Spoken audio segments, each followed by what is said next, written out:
Commissioner साहब ऐसा क्यों कह रहे थे कि ब्रो इन लॉ की जान को खतरा है, कोई अटैक होने वाला है? आखिर ये मामला क्या है? Good morning ma'am. तुम्हारी मॉर्निंग तो गुड नहीं होने वाली है, बल्कि बैड होने वाली है। मतलब ये कि मैंने सुना है अनु के फादर को हार्ट अटैक आया था और तुमने उसका इंश्योरेंस क्लेम टाइम पे प्रोसेस नहीं किया। अब ऑनेस्टली मैम मेरी इसमें कोई गलती नहीं है। मतलब उसके पापा को हार्ट अटैक उसके पापा को हार्ट अटैक आ जाएगा, हार्ट अटैक आ गया ये। Are you okay Meera? या ओके मतलब मैम मेरी मॉम की भी तबीयत खराब है और मैं उनके साथ थी, उनकी देखभाल कर रही थी। तुम इतना ओवर रिएक्ट क्यों कर रही हो मीरा? तुम तो ऐसे रिएक्ट कर रही हो जैसे तुम्हारी वजह से उसके फादर को हार्ट अटैक आया। मेरी वजह से? मतलब आप कैसी बातें कर रहे हैं? मतलब वो तो इंश्योरेंस क्लेम वाली बात है ना। गॉड, ये अनु का नाम सुनते ही सारे लोग इतने हाइपर क्यों जाते हैं? ब्रो इन लॉ तो होते थे, अब तुम भी। Listen Meera, I just don't care कि उसके फादर को हार्ट अटैक आया है, उस पे न्यूक्लियर अटैक हुआ है या फिर इंश्योरेंस टाइम पे क्लेम हुआ है। आई जस्ट डोंट केयर। तुम मुझे बोर कर रही हो मीरा। ब्रो इन लॉ ऊपर है, जाओ उनसे मिल लो। ओके। मीरा ऐसे रिएक्ट क्यों कर रही थी जैसे मैंने उसके किसी दुखती नर्व्स पर हाथ रख दिया? May I come in, sir? Good morning sir.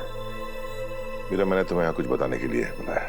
Sir I am so sorry sir, मुझे नहीं पता था कि गोपाल जी को हार्ट अटैक है सर। मीरा मेरी आई बात। नो सर, आप मुझसे बहुत ज्यादा गुस्सा हैं और मेरी मॉम की तबीयत खराब थी। मैं उनके साथ ही बिजी थी। अगर मुझे पता होता ना कि गोपाल जी के साथ ऐसा कुछ हुआ है तो मैं 1 मिनट भी नहीं लगाती। इनफैक्ट मैं खुद हॉस्पिटल जाके अनु की हेल्प करती सर। मीरा रिलैक्स, मैंने तुम्हें यहाँ डांटने के लिए नहीं बुलाया है, बल्कि ये बताने के लिए बुलाया है कि कुछ दिनों के लिए हम यहीं से ऑपरेट करेंगे।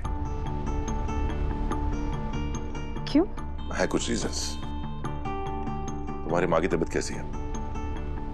बेटर है सर। अनु के पापा कैसे हैं? वो भी बेटर है, और जो इमरजेंसी के वक्त हुआ वो नहीं होना चाहिए था मीरा। ये सब क्यों हुआ ये तुम अच्छे से जानती है, क्योंकि जब अनु को इंश्योरेंस क्लेम की जरूरत पड़ी तो वो तुम्हें रीच आउट नहीं कर पाई।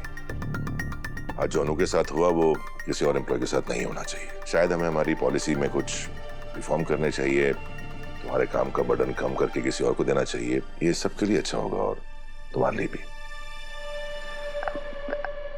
सर मैं आगे से ये बात का ध्यान रखूंगी और अनु के साथ जो कुछ भी हो मैं पर्सनली जाके उससे माफी मांगूंगी। फाइन, फिलहाल तुम अपना पूरा सेटअप यहीं स्टडी में कर लो, हम वहीं से ऑपरेट करेंगे। Okay sir, thank you.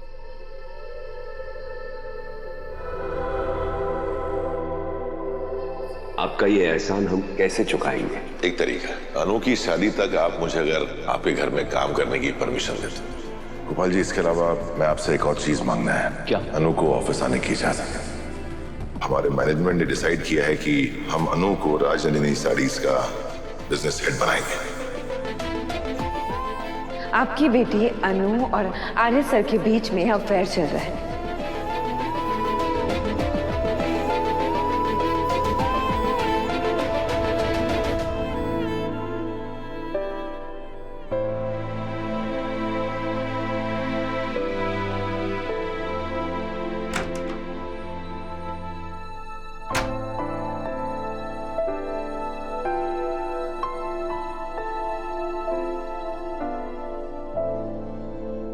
क्या बात है अंकल, आप अभी तक सोए नहीं? नींद नहीं आ रही है डॉक्टर। पता है, नींद का सबसे बड़ा दुश्मन होता है स्ट्रेस। हमें मेडिकल स्कूल में पढ़ाया था कि इंसान का शरीर ना उनके मेंटल स्टेट पर डिपेंड करता है। माइंड जैसा सोचता है शरीर वैसा ही हो जाता है। माइंड खुश तो बॉडी हेल्दी, माइंड ना खुश तो बॉडी अनहेल्दी। और कई तो ऐसे केसेस देखने को मिलते हैं जहाँ बड़ी बड़ी बीमारियों से ना इंसान का शरीर हार जाता है पर सांसें चलती रहती है, क्योंकि दिमाग हार नहीं मानता। आप भी हार मत मानिए। जीतने के लिए अब बचा भी क्या है? देखिए, मुझे ज्यादा नहीं पता, पर अब तक जो मैं समझ पाया हूँ कि आपको अपनी बेटी से रिलेटेड कोई बात परेशान कर रही है। सही कह रहे हैं डॉक्टर साहब, आप अपने बेटी के भविष्य को लेकर मैं बहुत परेशान हूँ। पर मैं आपकी बेटी से मिला हूँ, मुझे वो अच्छी लगी। अरे I mean she is intelligent. आपकी और पुष्पा जी की बहुत फिक्र करती है, इंडिपेंडेंट है, वर्धन ग्रुप ऑफ कंपनीज में काम करती है, तो आपको उसके फ्यूचर को लेके क्या टेंशन है? फिर भी अगर कोई बात है, कल आपको डिस्चार्ज मिल जाएगा, आप आराम से खुलकर उससे बात कीजिए। आई एम श्योर वो आपसे इतना प्यार करती है, आपकी बात टालेगी नहीं वो। आपको पता नहीं जब आप बेहोश थे उसकी क्या हालत थी, वो कितना रो रही थी, लगा आप खुद बेहोश हो जाएगी। आप उससे बात कीजिएगा, आपको जीने के एक नहीं कई कारण मिल जाएंगे। ओके।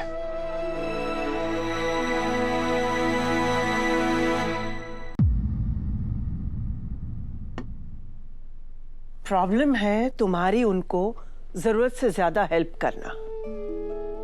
बैठो। देखो आर्य, एक बात तुम्हें समझनी होगी। अनु का परिवार गरीब जरूर है, पर बेटा वो लोग बहुत स्वाभिमानी है। तुम उनकी मदद करते हो, ये तुम्हारी अच्छाई है बेटा, तुम्हारा बड़प्पन है। लेकिन कभी कभी ये बड़प्पन दूसरे को बोझ जैसा लगता है, और फिर वो बोझ तले दब जाते हैं और सांस भी नहीं ले पाते। हो सकता है गोपाल जी के साथ भी ऐसा ही हो रहा हो। तो माँ, मैं क्या करूं?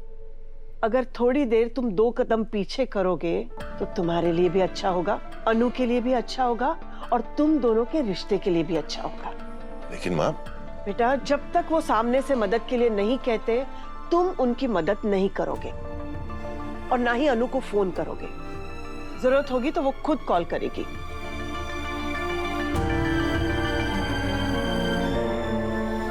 मम्मी प्लीज समझने की कोशिश कीजिए। आप जैसा समझ रही है वैसा कुछ नहीं। यार इसे बहुत बहुत बहुत अच्छे इंसान, वो चाहे पूरी दुनिया में सबसे अच्छे इंसान हो, चाहे भगवान ही क्यों ना हो, लेकिन तू जो सोच रही है ना वो नहीं हो सकता है। जब तक मैं और तेरे पापा जिंदा है ना तब तक तो कभी नहीं हो सकता है।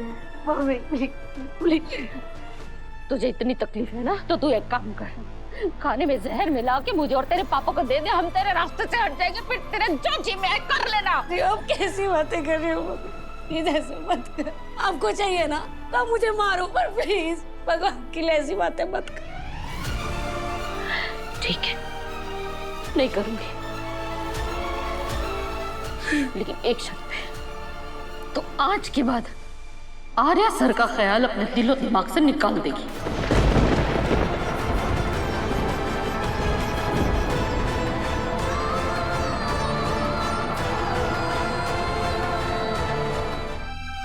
पर मम्मी मैं बस, मैंने जो कह दिया सो कह दिया।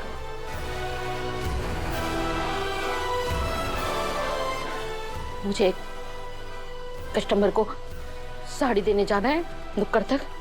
मेरे जाने के बाद उसे जितना रोना है रो, लेकिन मेरे आने के बाद आर्या सर की कहानी हमेशा के लिए खत्म हो जानी चाहिए।